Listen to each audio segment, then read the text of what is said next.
गुरुर्देवो महेश्वरः।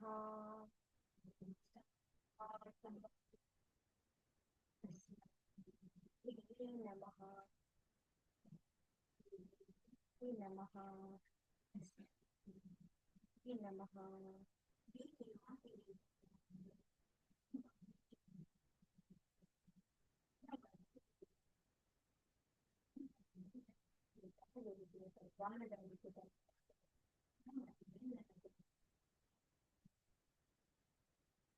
ನಮ್ಮ ವಿಷ್ಣು ಮಹೇಶ್ವರಿಗೆ ಧನ್ಯವಾದಗಳು. ಎಲ್ಲ ಗುರುಗಳಿಗೂ, ಸದ್ಗುರುಗಳಿಗೂ, ಋಷಿ ಮುನಿಗಳಿಗೂ, ಸಾಧು ಸಂತರಿಗೂ,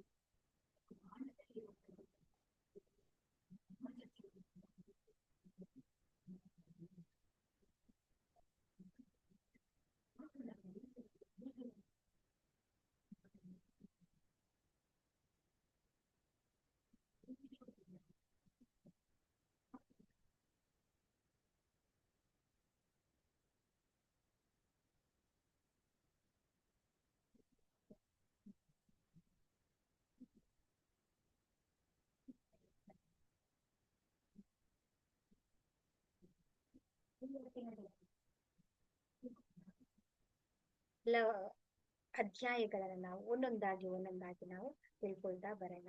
ಸೊ ಹಾಗಾಗಿ ಬೋಲೆ ಯೋಗೇಶ್ವರನಾದ ಶ್ರೀಕೃಷ್ಣ ಪರಮಾತ್ಮ ಭಗವಾನ್ ಕಿ ಜೈ. ಹರೇ ಕೃಷ್ಣ ಕೃಷ್ಣ ಕೃಷ್ಣ ಹರೇ ಹರೇ. ಯಾಕೆ ಅಂತ ಹೇಳ್ತು ಅಂತ ಹೇಳಿದ್ರೆ, ಈ ಒಂದು ಶ್ರೀಮದ್ ಭಗವದ್ಗೀತೆಯನ್ನ ನಾವು ಪ್ರತಿಯೊಬ್ಬರೂ ಕೂಡ, ನಾವೆಲ್ಲರೂ ಕೂಡ ಈ ಒಂದು ಜ್ಞಾನವನ್ನ, ಅರ್ಥವನ್ನ ನಾವು ಮಾಡ್ಕೊಳ್ಬೇಕಾಗಿದೆ. ಯಾಕೆ ಅಂತ ಹೇಳಿದ್ರೆ, ಆ ಶ್ರೀಕೃಷ್ಣ ಪರಮಾತ್ಮ ನೇರವಾಗಿ ನಮ್ಮೆಲ್ಲರಿಗೂ ಕೂಡ ಉಪದೇಶವನ್ನ ಮಾಡ್ಕೊಟ್ಟಿದ್ದಾರೆ. ಇಲ್ಲಿರುವಂತ ಪ್ರತಿಯೊಂದು ಅಧ್ಯಾಯವು, ಪ್ರತಿಯೊಂದು ಜ್ಞಾನವು, ಪ್ರತಿಯೊಂದು ಸಂದೇಶಗಳು ಕೂಡ ಪ್ರತಿಯೊಬ್ಬ ವ್ಯಕ್ತಿಗೂ ಕೂಡ ಸಂಬಂಧಪಟ್ಟದಾಗಿದೆ. ಒಂದೊಂದು ಸಲ ಓದಾಗ್ಲೂ ಕೂಡ ಒಂದೊಂದು ಅರ್ಥವನ್ನ ಕೊಡ್ತಾ ಬರುತ್ತೆ. ಹಾಗಾಗಿ ಇಡೀ ಎಲ್ಲರೂ ಕೂಡ ಇದನ್ನ ಒಂದು ದೊಡ್ಡ ಗ್ರಂಥವಾಗಿ ಅಧ್ಯಯನವನ್ನ ಮಾಡ್ತಾ ಇದ್ದಾರೆ. ಸೊ ನಾವು ಕೂಡ ಎಷ್ಟೊಂದು ಭಾಗ್ಯಶಾಲಿಗಳು, ಪುಣ್ಯಶಾಲಿಗಳು ಅಂತ ಹೇಳ್ಬಹುದು ನಾವು. ಯಾಕೆ ಅಂತ ಹೇಳಿದ್ರೆ, ನಾವು ಕೂಡ ಈ ಒಂದು ಗೀತೆಯ ಸಾರವನ್ನ ನಾವು ತಿಳ್ಕೊಳ್ಳೋದಿಕ್ಕೆ ಹೋಗ್ತಾ ಇದ್ದೀವಿ. ಯಾಕೆ ಅಂದ್ರೆ, ಆ ಕೃಷ್ಣ ಪರಮಾತ್ಮನ ಅನುಗ್ರಹ ಇಲ್ಲದೆ, ಅವರ ಕೃಪೆ ಇಲ್ಲದೆ ನಾವು ಇದನ್ನ ಅರ್ಥ ಮಾಡ್ಕೊಳ್ಳೋಕ್ಕೂ ಕೂಡ ನಮ್ಮಿಂದ ಸಾಧ್ಯ ಆಗೋದಿಲ್ಲ. ಸೊ ಹಾಗಾಗಿ ಈ ಮೊದಲನೇ ಅಧ್ಯಾಯವನ್ನ ನಾವು ಪ್ರಾರಂಭ ಮಾಡೋಣ. ಮೊದಲನೇ ಅಧ್ಯಾಯದಲ್ಲಿ ಏನ್ ವಿಷಯ ಇರುತ್ತೆ ಅಂತ ಹೇಳಿದ್ರೆ, ವಿಷಾದ ಯೋಗ. ಅಂದ್ರೆ ಅರ್ಜುನನು ಹೇಗೆ ವಿಷಾದದಿಂದ ತುಂಬಿದಾನೆ ಅನ್ನೋದನ್ನ ಸಂಪೂರ್ಣವಾಗಿ ನಮ್ಗೆ ಇದು ತಿಳಿಸ್ಕೊಡುತ್ತೆ. ಸೊ ಇದೇನಿರುತ್ತೆ ಮೊದಲನೇದಾಗಿ ಅಂತಂದ್ರೆ, ಇದೊಂದು ಧರ್ಮಕ್ಷೇತ್ರ, ಯುದ್ಧ ಕ್ಷೇತ್ರ, ಕುರುಕ್ಷೇತ್ರದಲ್ಲಿರುವಂತ ಸಮಯ. ಈ ಇದೊಂದು ಕುರುಕ್ಷೇತ್ರದ ಸಮಯದಲ್ಲಿ ಅರ್ಜುನ ಏನ್ ಮಾಡ್ತಾನೆ ಅಂತ ಹೇಳಿದ್ರೆ, ಒಂದು ಕಡೆ ಪಾಂಡವರ ಸೈನ್ಯ, ಮತ್ತೊಂದು ಕಡೆ ಕೌರವರ ಸೈನ್ಯಗಳು ಇರುತ್ತೆ. ಆಗ ಅರ್ಜುನ ಹೇಳ್ತಾನೆ, ಹೇ ಮಾಧವ, ನನ್ನನ್ನ ಒಮ್ಮೆ ಕುರುಕ್ಷೇತ್ರದ ಮಧ್ಯದಲ್ಲಿ ಒಮ್ಮೆ ನನ್ನನ್ನು ಕರ್ಕೊಂಡು ನಿಲ್ಸು, ನಾನು ಎಲ್ಲರನ್ನು ಒಮ್ಮೆ ನೋಡ್ತೇನೆ ನಾನು ಅಂತ ಹೇಳ್ತಾನೆ. ಆಗ ಅವನೇನ್ ಮಾಡ್ತಾನೆ, ಶ್ರೀಕೃಷ್ಣ ಪರಮಾತ್ಮ ಅರ್ಜುನನನ್ನ ಆ ಕುರುಕ್ಷೇತ್ರದ ಯುದ್ಧದ ಮಧ್ಯ ಭಾಗದಲ್ಲಿ ಅವನ ಕರ್ಕೊಂಡು ಬಂದು ಅಲ್ಲಿ ನಿಲ್ಲಿಸ್ತಾನೆ. ಅಲ್ಲಿ ನಿಲ್ಲಿಸಿದಾಗ ಒಮ್ಮೆ ಏನ್ ಮಾಡ್ತಾನೆ, ಎಲ್ಲರನ್ನು ನೋಡ್ತಾನೆ.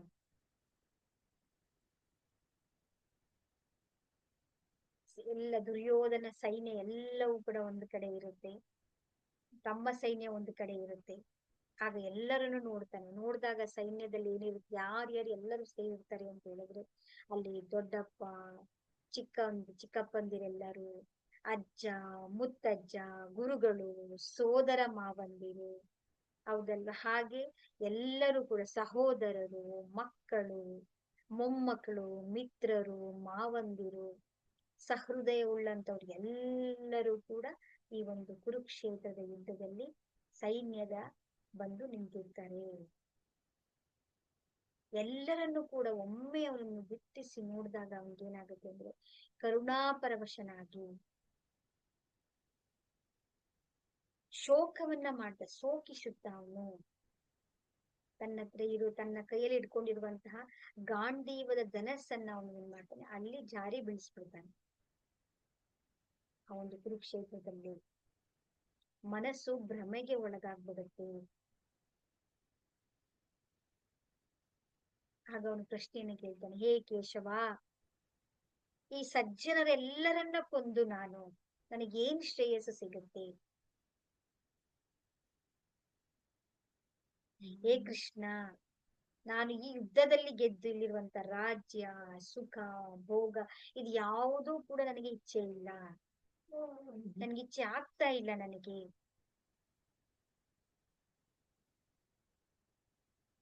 ಇವರೆಲ್ಲರನ್ನು ಕೊಂದು ನಾನು ಜೀವನದಲ್ಲಿ ಯಾವ ಲಾಭವನ್ನ ಪಡ್ಕೊಳ್ಬೇಕು?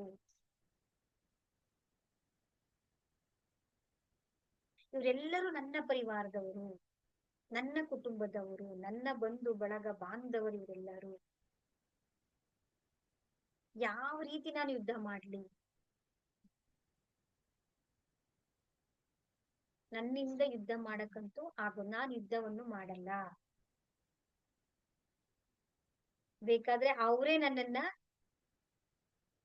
ಕೊಂದು ಬಿಡ್ಲಿ, ನಾನಂತೂ ಯಾರನ್ನು ಕೂಡ ಕೊಲ್ಲೋದಿಕ್ಕೆ ಇಚ್ಛೆ ಪಡಲ್ಲ.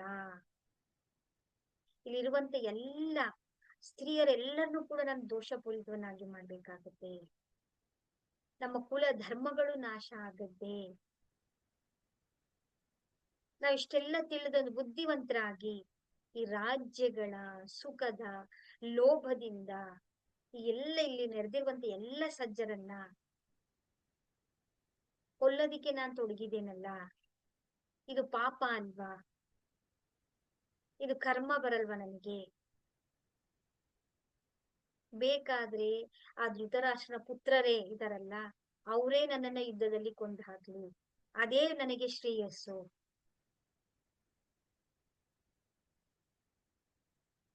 ನಾನಂತೂ ಯುದ್ಧ ಮಾಡಲ್ಲ. ಈ ಒಂದು ಕುರುಕ್ಷೇತ್ರದ ರಣಭೂಮಿಯಲ್ಲಿ ಶೋಕದಿಂದ ಉದ್ವಿಗ್ನನಾಗಿ ಅರ್ಜುನ ಈ ಮಾತುಗಳನ್ನ ಹೇಳ್ತಾ ಇರ್ತಾನೆ.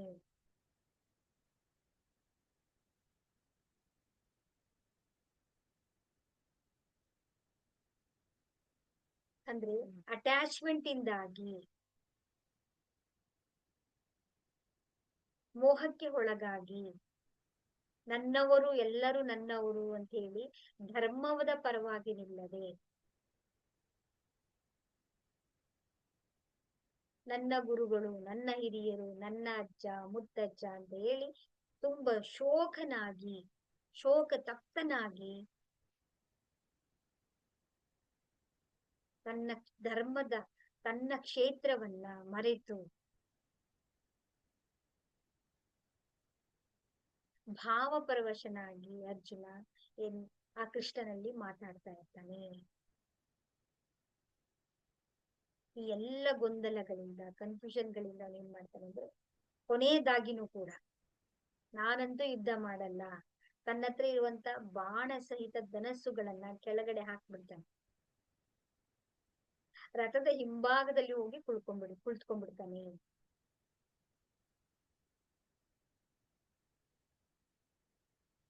ನಾನು ಹೇಗೆ ಯುದ್ಧ ಮಾಡ್ಲಿ? ನಾನಂತೂ ಯುದ್ಧ ಮಾಡ್ಲಾರೆ, ಏ ಅರ್ಜುನ, ಏ ಮಾಧವ ಅಂತ ಹೇಳಿ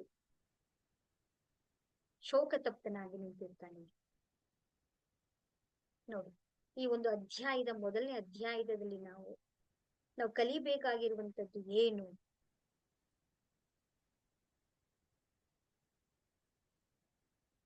ಅರ್ಜುನ ವಿಷಾದದಿಂದ ನಾವೇನ್ ತಿಳ್ಕೊಳ್ಬೇಕು ಅಂತ ಹೇಳಿದ್ರೆ, ಇಂಥ ಸನ್ನಿವೇಶದಲ್ಲಿ ನಮ್ಮ ಜೀವನದಲ್ಲೂ ಕೂಡ ನಾವೇನ್ ಮಾಡ್ತಾ ಇದ್ದೀವಿ, ನಮ್ಮ ಸಂಸಾರಗಳಲ್ಲಾಗಿರ್ಬೋದು, ನಮ್ಮ ವ್ಯಾಪಾರಗಳಲ್ಲಾಗಿರ್ಬೋದು, ನಮ್ಮ ಸಂಬಂಧಗಳಲ್ಲಾಗಿರ್ಬಹುದು, ನಮ್ಮ ಕುಟುಂಬದಲ್ಲಾಗಿರಬಹುದು, ನಮ್ಮ ಸಾಮಾಜಿಕ ಲೌಕಿಕ ಜೀವನಗಳಲ್ಲಾಗಿರಬಹುದು, ಇಂಥ ಸನ್ನಿವೇಶಗಳು ತುಂಬಾ ಸಾವಿರಾರು ಬಂದಿರುತ್ತೆ.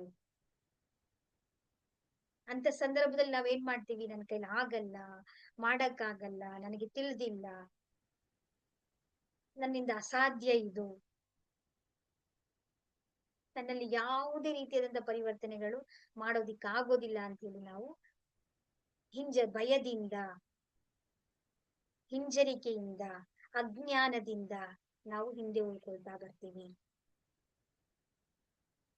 ಯುದ್ಧ ಕ್ಷೇತ್ರದಲ್ಲಿ ಬಂದು ಕೈ ಕಟ್ಟಿಕೊಂಡು ನಾವು ಯುದ್ಧನೇ ಮಾಡಕ್ಕಾಗಲ್ಲ ಅಂತ ಹೇಳಿ ಹೇಡಿತನದಿಂದ ಹೆದರ್ಕೊಂಡು ನಾವು ಓಡೋಗ್ತಾ ಇರ್ತೀವಿ. ನಾವು ಜೀವನದಲ್ಲೂ ಕೂಡ ನಾವು ಹೀಗೆ ಮಾಡ್ತಾ ಇರ್ತೀವಿ.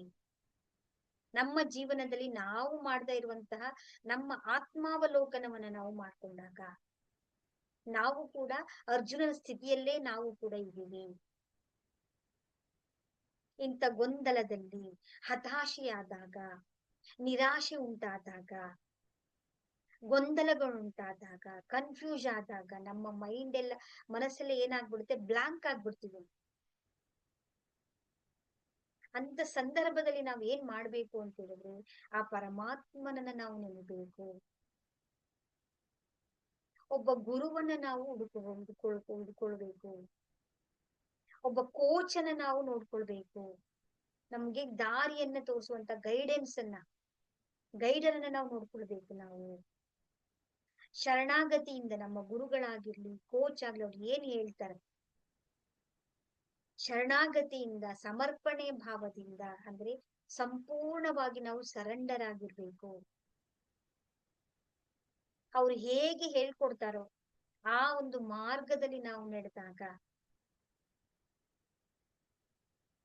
ನಮ್ಗೆ ಸರಿಯಾದಂತ ದಾರಿ ನಮ್ಗೆ ಸಿಗುತ್ತೆ. ಫಾರ್ ಎಕ್ಸಾಂಪಲ್, ಈಗ ನೀವು ಕ್ರಿಕೆಟ್ ಆಡ್ತಿರ್ತೀರಾ ಅನ್ಕೊಳ್ಳೋಣ. ನಮ್ಮ ಜೀವನದಲ್ಲಿ ನಾವು ಕ್ರಿಕೆಟ್ ಆಡ್ಬೇಕು, ಅದ್ರಲ್ಲಿ ನಾವು ವಿಜಯವನ್ನ ಸಾಧಿಸ್ಬೇಕು, ವರ್ಲ್ಡ್ ಬೆಸ್ಟ್ ಆಗ್ಬೇಕು, ನಾವು ವರ್ಲ್ಡ್ ಪ್ಲೇಯರ್ ಆಗ್ಬೇಕು ಅಂತ ಹೇಳಿದಾಗ ನಾವ್ ಏನ್ ಮಾಡ್ಬೇಕು? ಅದಕ್ಕೆ ನಾವು ಏನ್ ಮಾಡ್ಬೇಕು? ಈಗ ನಾವು ಆಟ ಆಡ್ತಾ ಇರ್ತೀವಿ, ಏಳು ಬೀಳು ಬರುತ್ತೆ, ಸೋಲ್ತೀವಿ, ಕೆಲವೊಮ್ಮೆ ಗೆಲ್ತೀವಿ. ನಾವೇನ್ ಮಾಡ್ಬೇಕು? ಗುರುಗಳ ಹತ್ರ ಹೋಗಿ ಕೇಳ್ಬೇಕಲ್ವಾ? ಅದ್ ನಾವು ಯಾವ ಗುರುಗಳನ್ನ ನಾವು ಸೆಲೆಕ್ಟ್ ಮಾಡ್ಕೊಳ್ತಾ ಇದೀವಿ? ಕ್ರಿಕೆಟ್ ಬಗ್ಗೆ ಗಂಧ ಗಾಳಿ ಗೊತ್ತಿಲ್ಲದೆ ಇರೋದು ಯಾರ್ದೋ ಬಗ್ಗೆ ಹತ್ರ ಹೋಗಿ ನಾವು ಕೂತ್ಕೊಂಡು ನಮ್ಗ್ ದಾರಿ ತೋರಿಸಿ ಅಂತ ಹೇಳಿದ್ರೆ ಅವ್ರಿಗೆ ಅದ್ರ ಬಗ್ಗೆ ಜ್ಞಾನನೇ ಗೊತ್ತಿರಲ್ಲ, ಅದ್ರ ಬಗ್ಗೆ ಅರಿವೇ ಗೊತ್ತಿರಲ್ಲ. ಅವ್ರು ಏನ್ ನಮ್ಗ್ ದಾರಿ ತೋರಿಸ್ಕೊಡ್ತಾರೆ?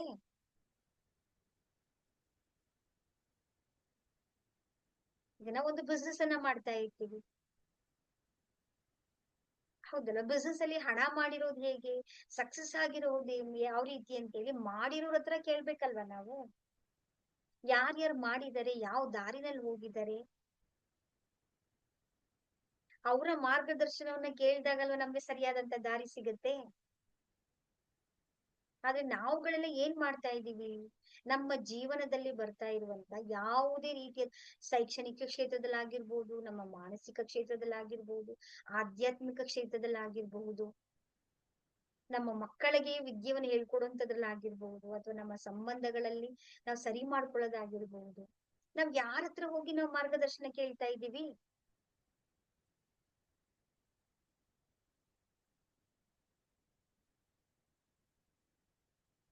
ಹೌದಲ್ವಾ? ಅಂತ ಹೇಳಿದ್ರೆ ನಾವು ಗುರುಗಳನ್ನು ಕೂಡ ನಾವು ಸರಿಯಾದ ರೀತಿಯಲ್ಲಿ ನಾವು ಆಯ್ಕೆ ಮಾಡ್ಕೊಂಡಾಗ ನಮ್ಮ ಜೀವನದ ಮಾರ್ಗದಲ್ಲಿ ನಮ್ಗೆ ಒಂದು ದಾರಿ ಸಿಗುತ್ತೆ. ಇಲ್ಲಾಂದ್ರೆ ನಾವೇನಾಗುತ್ತೆ ಅಂತ ಹೇಳಿದ್ರೆ ಕೆಟ್ಟ ಪಕ್ಷದ ಕಡೆಗೆ ನಾವು ಸೇರ್ಕೊಳ್ಬೇಕಾಗತ್ತೆ. ಅವ್ರ ಜೊತೆಲಿ ಇದ್ದಾಗ ನಾವೇನ್ ಮಾಡ್ಬೇಕಾಗತ್ತೆ? ಈಗ ಕೌರವರ ಜೊತೆನಲ್ಲಿ ಯಾರ್ಯಾರಿದ್ರು? ಭೀಷ್ಮ ಪಿತಾಮಹ ಇದ್ರು, ದ್ರೋಣಾಚಾರ್ಯರಿದ್ರು, ವಿದುರ ಇದ್ರು. ಇವರೆಲ್ಲ ಏನ್ ಮಾಡಿದ್ರು? ಮಹಾನ್ ಪ್ರತಾಪಿಗಳಾಗಿದ್ರು ಕೂಡ ದುರ್ಯೋಧನನ ಕೆಳಗಡೆ ಅವರು ಸರೆಂಡರ್ ಆಗಿದ್ರು. ಅವ್ನು ಹೇಳ್ದಾಗೆ ಮಾಡ್ಬೇಕಾಯ್ತಲ್ಲ.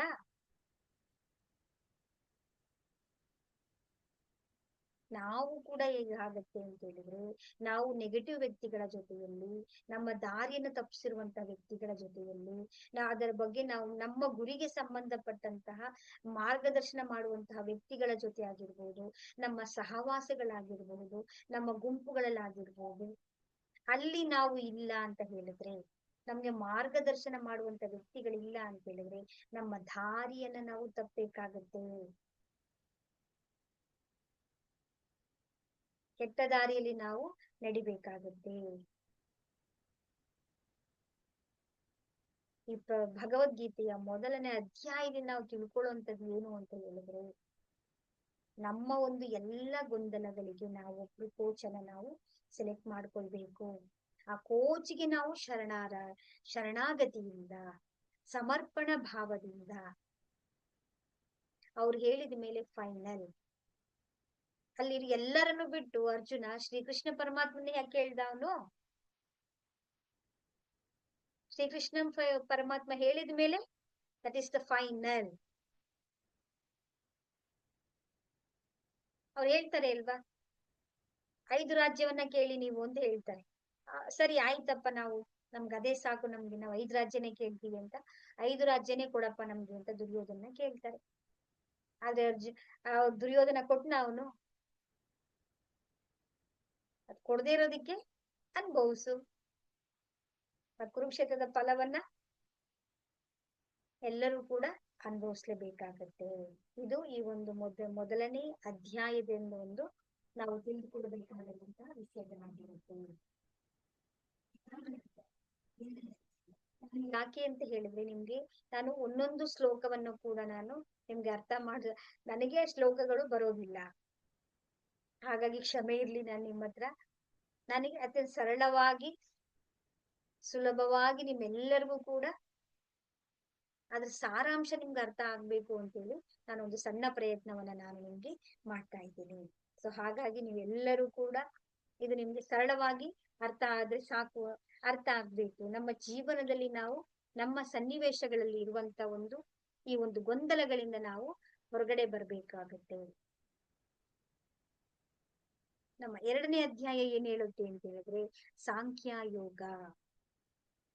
ಇದರಲ್ಲಿ ಪ್ರಮುಖವಾಗಿ ಏನ್ ಹೇಳುತ್ತೆ ಅಂತ ಹೇಳಿದ್ರೆ ನಮ್ಮ ಧರ್ಮ, ನಮ್ಮ ಕರ್ತವ್ಯ, ನಮ್ಮ ಅಧಿಕಾರ, ನಾವ್ ಯಾವ ರೀತಿಯಲ್ಲಿ ನಾವು ಯೂಸ್ ಮಾಡ್ಕೊಳ್ಬೇಕು ಅನ್ನೋದನ್ನ ನಮ್ಗೆ ಹೇಳ್ಕೊಡ್ತಾ ಬರುತ್ತೆ.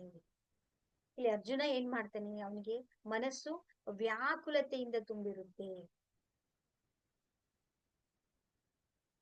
ಅರ್ಜುನ ಶ್ರೀಕೃಷ್ಣ ಪರಮಾತ್ಮನ ಕೇಳ್ತಾನೆ, ಹೇ ಮಾಧವ, ನಾನು ಏನ್ ಮಾಡ್ಲಿ, ನಾನು ಯುದ್ಧ ಮಾಡಲ್ಲ ಅಂತ ಹೇಳಿದಾಗ ಶ್ರೀಕೃಷ್ಣ ಹೇಳ್ತಾರೆ, ನಿನ್ನ ಮನಸ್ಸು ದುರ್ಬಲವಾಗಿದೆ.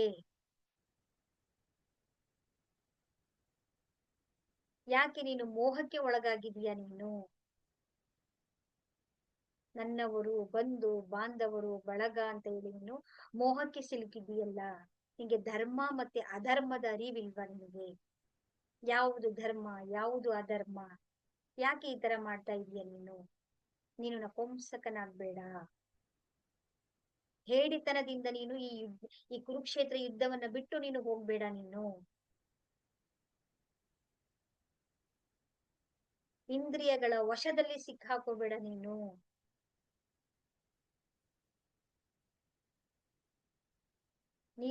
ಯಾಕೆ ನೀನು ಯುದ್ಧ ಬಿಟ್ಟು ಹೋಗ್ತೀಯ ಅಂತ ಹೇಳ್ತೀಯ ನೀನು? ಈಗ ನಮ್ಮ ಜೀವನದಲ್ಲಿ ನಾವೇನ್ ಮಾಡ್ತಾ ಇದೀವಿ? ಬಿಸ್ನೆಸ್ ಆಗ್ಬೇಕು. ಒಂದ್ ಫೇಲ್ಯೂರ್ ಆಯ್ತು ಅಂದ ತಕ್ಷಣ ಏನ್ ಮಾಡ್ತೀವಿ ನಾವು? ನಂಗೆ ಫೇಲ್ಯೂರ್ ಆಯ್ತು, ನಾನು ಆಗಲ್ಲ, ಮಾಡಲ್ಲ, ನನ್ ಫ್ಯಾಮಿಲಿಯವ್ರು ಸಪೋರ್ಟ್ ಮಾಡ್ತಾ ಇಲ್ಲ. ಹೌದಲ್ವಾ? ನಾನು ಇದನ್ ಮಾಡ್ಬೇಕು ಅಂತ ಅನ್ಕೊಳ್ತಾ ಇದ್ದೀನಿ, ನನ್ ಗಂಡ ನಂಗೆ ಸಪೋರ್ಟ್ ಮಾಡ್ತಾ ಇಲ್ಲ, ನನ್ನ ಮನಸ್ಸು ನನಗೆ ಸಪೋರ್ಟ್ ಮಾಡಲ್ಲ.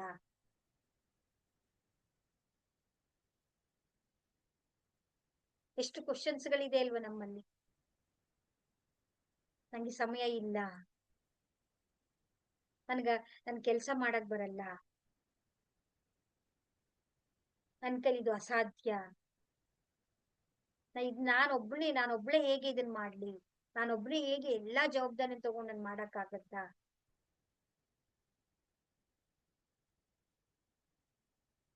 ನಾವು ಕೂಡ ಅದೇ ಸ್ಥಿತಿಯಲ್ಲಿ ನಾವು ಕೂಡ ಇರ್ತೀವಿ. ಆದ್ರೆ ನಾವ್ ಏನ್ ಮಾಡ್ಬೇಕು? ಆ ಯುದ್ಧ ಮಾಡೋಕೆ ಅಂತ ನಾವು ಬಂದ ಮೇಲೆ ನನ್ನ ಧರ್ಮ ಏನು? ಯುದ್ಧವನ್ನ ಮಾಡ್ಬೇಕು ಅನ್ನೋ ಯುದ್ಧವನ್ನಕ್ಕೆ ನಾವು ರೆಡಿ. ಯುದ್ಧ ಆಗೋಕ್ಕಿಂತ ಮುಂಚೆ ಯೋಚನೆ ಮಾಡ್ಬೇಕಿತ್ತಲ್ವಾ? ಈಗ ಯುದ್ಧ ಮಾಡ್ತೀನಿ ಅಂತ ಹೇಳಿ ಯುದ್ಧ ಕ್ಷೇತ್ರಕ್ಕೆ ಬಂದು ನಿಂತು, ಈಗ ನಾ ಬಿಸ್ನೆಸ್ ಮಾಡ್ತೀನಿ ಅಂತ ಬಿಸ್ನೆಸ್ ಸೆಲೆಕ್ಟ್ ಮಾಡ್ಕೊಂಡಿದೀರಾ, ನಾವು ಗೃಹಸ್ಥಾಶ್ರಮವನ್ನ ಚೂಸ್ ಮಾಡ್ಕೊಂಡಿದೀವಿ, ನಾನು ಜಾಬು ಮಾಡ್ತೀನಿ, ನಾನು ಮನೇನೂ ಮೇಂಟೈನ್ ಮಾಡ್ತೀವಿ ಅಂತ ನಾವು ಸೆಲೆಕ್ಟ್ ಮಾಡ್ಕೊಂಡ ಮೇಲೆ ಬ್ಯಾಲೆನ್ಸ್ ಮಾಡ್ಕೊಂಡು ಹೋಗ್ಬೇಕಲ್ವಾ? ಅದಕ್ಕೆ ಬೇಕಾದಂತ ಸ್ಕಿಲ್ಸ್ ಆಗಿರ್ಬಹುದು, ಅದಕ್ಕೆ ಬೇಕಾದಂತ ತಯಾರಿಗಳಾಗಿರಬಹುದು, ಅದಕ್ಕೆ ಬೇಕಾದಂತ ನಾಲೆಡ್ಜ್ ಆಗಿರ್ಬಹುದು, ಅದಕ್ಕೆ ಬೇಕಾದ ಸಮಯವನ್ನ ನಾವು ಕೊಡ್ಬೇಕು. ಬರೀ ಡೌಟ್ ಅನ್ನೇ ಇಟ್ಕೊಂಡ್ರೆ ನನ್ ಮಾಡ್ಲಾ ಬೇಡ್ವಾ, ಮಾಡ್ಲಾ ಬೇಡ್ಲಾ, ಈಗ ಮಾಡ್ಲಾ ನಾಳೆ ಮಾಡ್ಲಾ, ಇವತ್ ಮಾಡ್ಲಾ ಮುಂದೆ ಮಾಡ್ಲಾ, ಇದನ್ ಲಾಭ ಬರುತ್ತಾ ನನ್ಗೆ, ಲಾಭ ಬರಲ್ವಾ? ಪ್ರಾಫಿಟ್ ಬರುತ್ತಾ? ಪ್ರಾಫಿಟ್ ಬರಲ್ವಾ ಅಂತ ನಾವು ಎಮೋಷನಲ್ ಆಗಿ ಕೂಲ್ ಆಗಿ ನಾವು ಥಿಂಕ್ ಮಾಡ್ತಾ ಇದ್ರೆ ನಾವ್ ಹೇಗ್ ಮಾಡಕ್ ಸಾಧ್ಯ ಆಗುತ್ತೆ? ಹೇ ಅರ್ಜುನ, ನೀನು ಪಂಡಿತ್ನಂತೆ ಮಾತಾಡ್ಬೇಡ ನೀನು. ನಿನಗೆಲ್ಲ ತಿಳಿದಿದ್ಯಾ ನಿನಗೆ? ಯುದ್ಧದಿಂದ ಏನಾಗುತ್ತೆ, ಯುದ್ಧದಿಂದ ಯಾವ ಪರಿಣಾಮಗಳು ಬೀರುತ್ತೆ, ಯಾರಿಗೆಲ್ಲ ಒಳ್ಳೇದಾಗುತ್ತೆ ಅಂತ ಪ್ರತಿಯೊಂದು ನಿನ್ಗೆಲ್ಲವೂ ಕೂಡ ಗೊತ್ತಾಗ್ಬಿಟ್ಟಿದೀಯಾ? ಹ್ಮ್.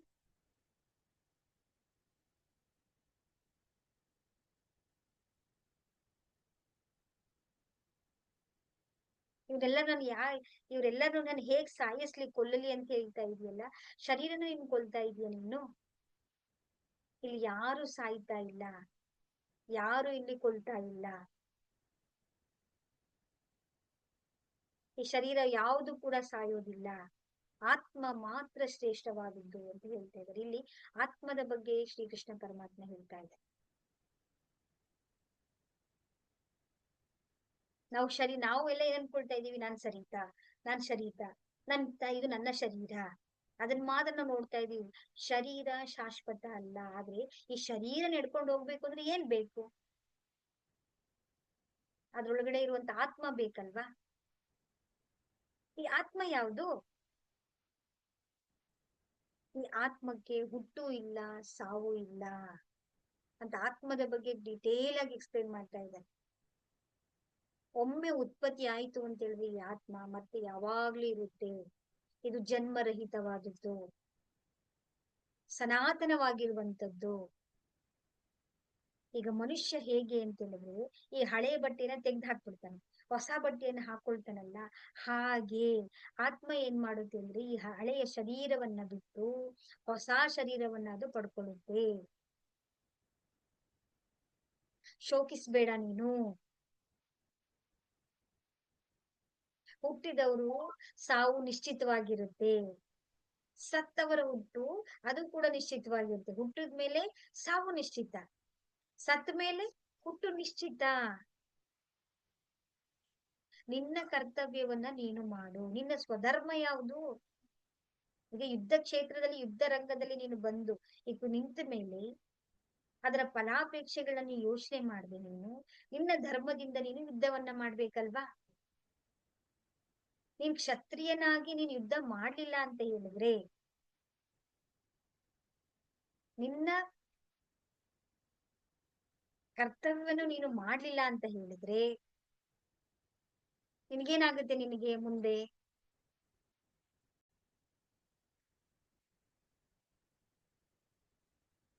ಕ್ಷತ್ರಿಯನಾಗಿ ನೀನು ಯುದ್ಧ ಮಾಡಿಲ್ಲ ಅಂತ ಹೇಳಿದ್ರೆ ಅಪಕೀರ್ತಿ ಬರುತ್ತೆ ನಿನಗೆ. ಯುದ್ಧದಿಂದ ಓಡಿ ಹೋದ ಅಂತ ಹೇಡಿತನದ ಪಟ್ಟ ನಿಮ್ಗೆ ಸಿಗುತ್ತೆ ನಿಮ್ಗೆ. ಅದಕ್ಕಿಂತ ಅಪಕೀರ್ತಿಗಿಂತ ಮರಣನೇ ಹೆಚ್ಚಲ್ವಾ? ಎಲ್ಲರ ದೃಷ್ಟಿನಲ್ಲೂ ಕೂಡ ನೀನು ತುಚ್ಛನಾಗ್ಬಿಡ್ತೀಯಾ? ನೀನು ಯುದ್ಧ ಮಾಡಿದ್ರೆ ಏನಾಗುತ್ತೆ? ಸತ್ರೆ ನಿನಗೆ ಸ್ವರ್ಗ ಸಿಗುತ್ತೆ, ಗೆದ್ರೆ ನಿನಗೆ ಪೃಥ್ವಿ ಸಿಗುತ್ತೆ. ಪೃಥ್ವಿ ರಾಜ್ಯವನ್ನ ನೀನು ಅನುಭವಿಸು. ಮನಸ್ಸನ್ನ ನೀನು ದುರ್ಬಲ ಮಾಡ್ಕೊಳ್ಬೇಡ. ಭಯದಿಂದ, ಚಿಂತೆಯಿಂದ ನೀನು ಕೊರಗ್ತಾ ಕೂತ್ಕೊಂಡ್ರೆ ನಿನಗೆ ಅಪಯಶಸ್ಸು ಸಿಗುತ್ತೆ. ಅಪಯಶಸ್ಸು ಅಂತ ಹೇಳಿದ್ರೆ ಅದು ಮರಣಕ್ಕೆ ಸಮಾನ. ಎಷ್ಟು ಅದ್ಭುತವಾಗಿ ಹೇಳ್ತಾ ಇದ್ದಾರೆ ನೋಡಿ. ಜಯ ಅಪಜಯ ಆಗಿರ್ಬೋದು, ಲಾಭ ಹಾನಿ, ಸುಖ ದುಃಖ, ಇವು ಯಾವುದ್ರ ಬಗ್ಗೆನೂ ಕೂಡ ನಾವು ಯೋಚನೆ ಮಾಡಬಾರ್ದು. ಮನಸ್ಸು ಸಮಾನವಾಗಿರ್ಬೇಕು. ನೀನ್ ಯುದ್ಧ ಮಾಡ್ಲಿಲ್ಲ ಅಂತ ಹೇಳಿದ್ರೆ, ಇವತ್ ನೀನು ಹೋರಾಟವನ್ನ ಮಾಡ್ಲಿಲ್ಲ ಅಂತ ಹೇಳಿದ್ರೆ ಅವ್ರು ಮಾಡ್ತಾರೆ. ಯಾರಾದ್ರೂ ಮಾಡೇ ಮಾಡ್ತಾರೆ, ಯಾರಾದ್ರೂ ಆ ಕೆಲ್ಸವನ್ನ ಮಾಡೇ ಮಾಡ್ತಾರೆ.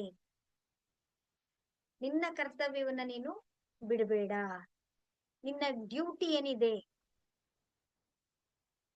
ನಿನ್ನ ಕೆಲಸವನ್ನ ನೀನು ಮಾಡ್ಬೇಕು ಅಂತ ಹೇಳಿದ್ರೆ ನಿನ್ನ ಬುದ್ಧಿಯನ್ನ ನಿನ್ನ ವಶದಲ್ಲಿ ನೀನು ಇಟ್ಕೊಳ್ಬೇಕು. ಬುದ್ಧಿಹೀನನಾಗಿ ನೀನು ಮಾತಾಡ್ತಾ ಇದೆಯಲ್ಲ ಇವತ್ತು. ಬುದ್ಧಿಯ ಬಗ್ಗೆ ಕೃಷ್ಣ ಶ್ರೀ ಹೇಳ್ತಾ ಇದ್ದಾರೆ ಇಲ್ಲಿ. ಮೋಹದಲ್ಲಿ ಬುದ್ಧಿನ ಕೈ ಕೊಡ್ಬೇಡ, ಪರಮಾತ್ಮನಲ್ಲಿ ಸ್ಥಿರಪಡಿಸ್ಕೊ ನೀನು. ನಿನ್ನ ಮನಸ್ಸು ನಿನ್ನ ಬುದ್ಧಿ ಸ್ಥಿರ ಇದ್ದಾಗ, ನಮ್ಮ ಮನಸ್ಸು ನಮ್ಮ ಬುದ್ಧಿನೇ ನಮ್ಮ ಶತ್ರು. ಮನಸ್ಸು ಹೇಳ್ದಂಗೆ ನಾವು ಕುಣಿತಾ ಇದ್ದಾಗ, ಎಲ್ಲವೂ ಕೂಡ ಮನಸ್ಸನ್ನ ಕೈಲೇ ಕೊಟ್ಬಿಟ್ರೆ ನಾವು ಸಾಧನೆ ಮಾಡೋದಕ್ಕಾಗತ್ತಾ? ನಮಗೇನ್ ಬೇಕೋ ಗುರಿನ ತಲುಪಕ್ಕಾಗತ್ತಾ? ಸ್ಥಿತ ಪ್ರಜ್ಞೆಯಂತ ಸ್ಥಿತಿಯಲ್ಲಿ ನಾವಿರ್ಬೇಕು ಅಂದ್ರೆ ಯಾವುದ್ರ ಮೇಲೂ ಕೂಡ ನಮ್ಗೆ ಪ್ರೀತಿ ಇರಬಾರ್ದು, ಭಯ ಇರಬಾರ್ದು, ಕ್ರೋಧ ಇರಬಾರ್ದು, ಉದ್ವಿಗ್ನತೆ ಇರಬಾರ್ದು. ನಾವು ಯಾವುದೇ ಕೆಲಸವನ್ನ ಮಾಡಿದ್ರು ಕೂಡ ಸಮಾನ ಸ್ಥಿತಿ ಬುದ್ಧಿಯಿಂದ ನಾವು ಮಾಡ್ತು ಅಂತ ಹೇಳಿದ್ರೆ ಅದು ಧರ್ಮದ ಕೆಲಸ ಆಗತ್ತೆ. ಮತ್ತೆ ಇಂದ್ರಿಯಗಳ ಬಗ್ಗೆ ಮಾತಾಡ್ತಾರೆ. ಇಂದ್ರಿಯಗಳನ್ನ ನೀವು, ನಮ್ಮ ಪಂಚ ಇಂದ್ರಿಯಗಳನ್ನ ನೀವು ನಿಗ್ರಹ ಮಾಡ್ಕೊಳ್ಬೇಕು, ಇನ್ನು ವಶದಲ್ಲಿ ಇಟ್ಕೊಳ್ಬೇಕು. ಯಾಕೆ ಅಂತ ಹೇಳಿದ್ರೆ ಬುದ್ಧಿವಂತನ ಮನಸ್ಸು ಇಂದ್ರಿಯಗಳ ವಶಕ್ಕೆ ಸಿಲುಕಿದಾಗಿಬಿಟ್ರೆ ಅದೇನಾಗುತ್ತೆ ಹೇಳಿ? ಅವ್ನಿಗೆ ಬುದ್ಧಿ ಇಲ್ಲ ಅಂತ ಹೇಳಿದ್ರೆ ಮನಸ್ಸು ಏನಾಗುತ್ತೆ? ತನ್ನಿಷ್ಟ ಬಂದಂಗ್ ಕುಡಿಯುತ್ತೆ. ತನ್ನಿಷ್ಟ ಬಂದಂಗ್ ಕುಡಿತಾ ಇದೆ ಅಂತ ಹೇಳಿದಾಗ ಅದೇನಾಗುತ್ತೆ? ಇಂದ್ರಿಯಗಳ ವಶವಾಗ್ಬಿಡುತ್ತೆ. ಚಿಂತೆ ಮಾಡ್ತಾ ನಾವೇನ್ ಮಾಡ್ತೀವಿ? ನಾವು ಆಸಕ್ತಿಗಳ ಕಡೆಗೆ ಹೊರ್ಟೋಗ್ಬಿಡ್ತೀವಿ. ಅಲ್ಲಿಂದ ನಮ್ಗೆ ಕಾಮನೆ ಉಂಟಾಗುತ್ತೆ, ಕಾಮದಿಂದ ಸಿಟ್ಟು ಬರುತ್ತೆ, ಸಿಟ್ಟಿನಿಂದ ನಮ್ಗೆ ಅಜ್ಞಾನ ಆಗುತ್ತೆ, ಅಜ್ಞಾನದಿಂದ ನಮ್ಮ ಬುದ್ಧಿ ನಾಶ ಆಗುತ್ತೆ. ಬುದ್ಧಿ ನಾಶ ಆಯ್ತು ಅಂತ ಹೇಳಿದ್ರೆ ಮನುಷ್ಯ ನಾಶವಾಗ್ಬಿಡ್ತಾನೆ. ರಾಗ ದ್ವೇಷಗಳು ನಮ್ಮೊಳಗಡೆ ಉಂಟಾಗ್ಬಿಡುತ್ತೆ. ಎಷ್ಟು ಒಂದೊಂದು ಎಳೆ ಎಳೆಯಾಗಿ ಬಿಚ್ಚಿ ನಮ್ಗೆ ಇಲ್ಲಿ ಅಹಂಕಾರ ಇಟ್ಕೊಳ್ಬೇಡ, ಕಾಮನೆಗಳನ್ನ ತೆಗೆಸು, ಮಮತೆಗಳನ್ನ ಇಟ್ಕೋಬೇಡ, ನೀನು ಇಚ್ಛೆಗಳನ್ನ ಇಟ್ಕೋಬೇಡ. ಇವುಗಳೆಲ್ಲವನ್ನು ತ್ಯಜಿಸಿ ನೀನು ಸ್ಥಿತಪ್ರಜ್ಞನಾಗು.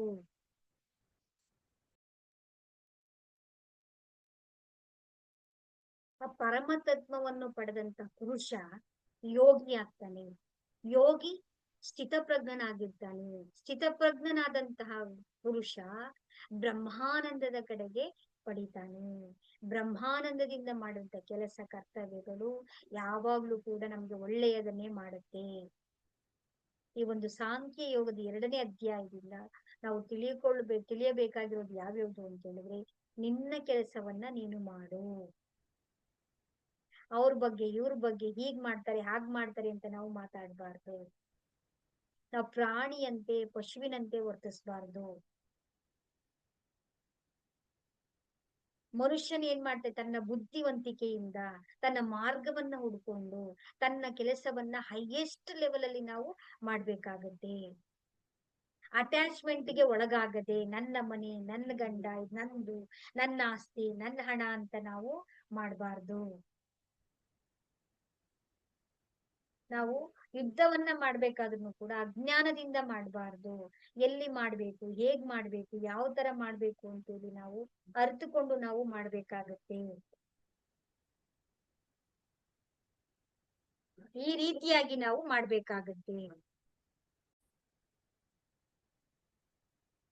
ನಾವು ಥಿಂಕ್ ಬಿಗ್ ಮಾಡ್ಬೇಕು. ನಮ್ಮ ಥಿಂಕಿಂಗ್ ಲೆವೆಲ್ ಅನ್ನ ನಾವು ಬಿಗ್ ಮಾಡ್ಕೊಳ್ಬೇಕು.